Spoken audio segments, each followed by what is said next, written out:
Assalamualaikum warahmatullahi wabarakatuh. Di video kali ini saya ingin sharing mengenai cara menentukan jumlah karbon yang dimasukkan ke dalam kolam bioflok berdasarkan CN ratio ya.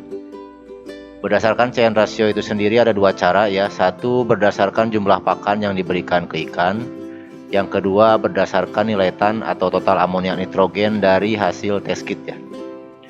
Cara pertama berdasarkan pakan, yaitu kita harus mengetahui data kandungan air pakan, kandungan protein pada pakan, kemudian yang ketiga bobot pakan yang akan diberikan ke ikan.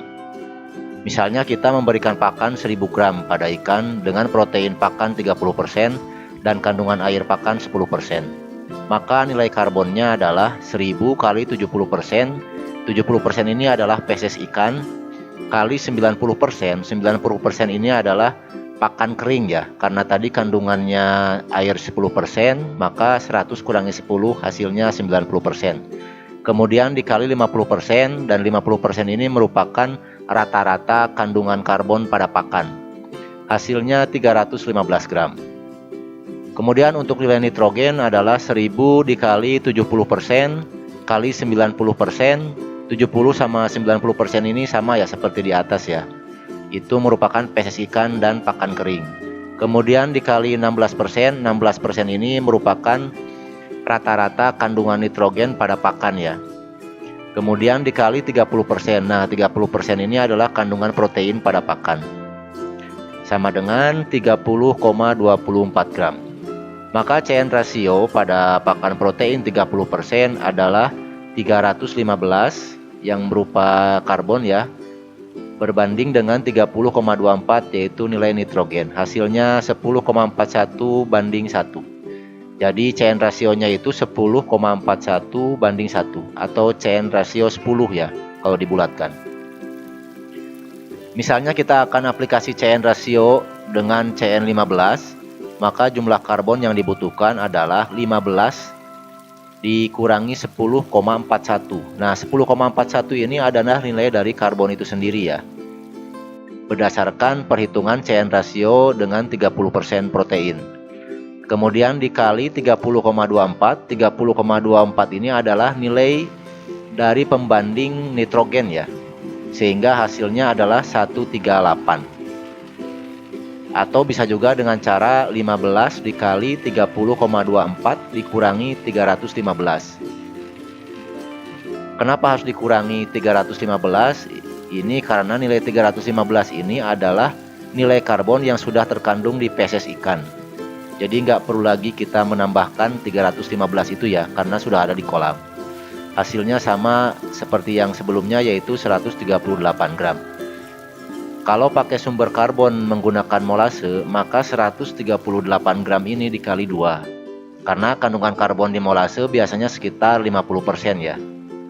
Jadi karbon yang kita tambahkan adalah 276 gram. Kalau pakai sumber karbonnya gula pasir, maka sama dengan hasilnya seperti hitungan tadi ya, 138 gram. Karena kandungan karbon di gula pasir biasanya sekitar 100%.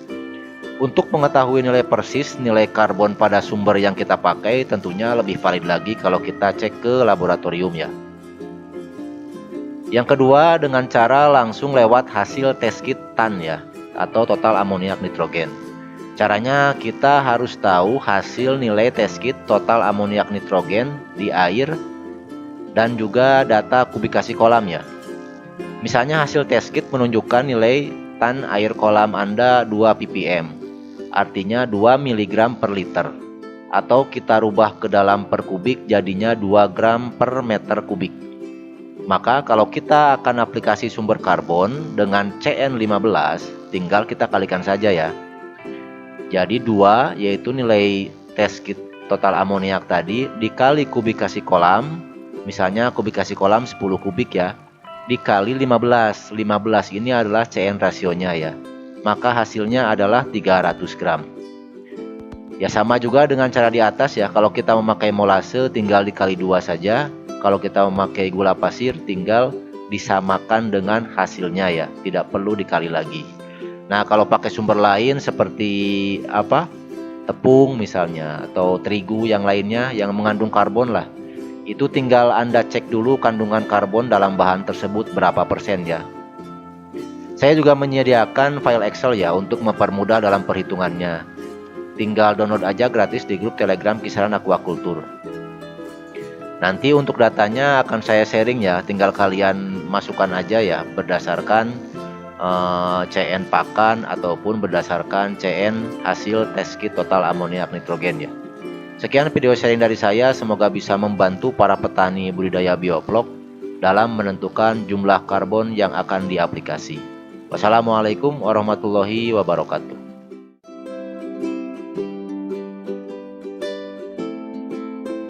Jangan lupa subscribe dan nyalakan loncengnya agar tidak ketinggalan video terbaru saya.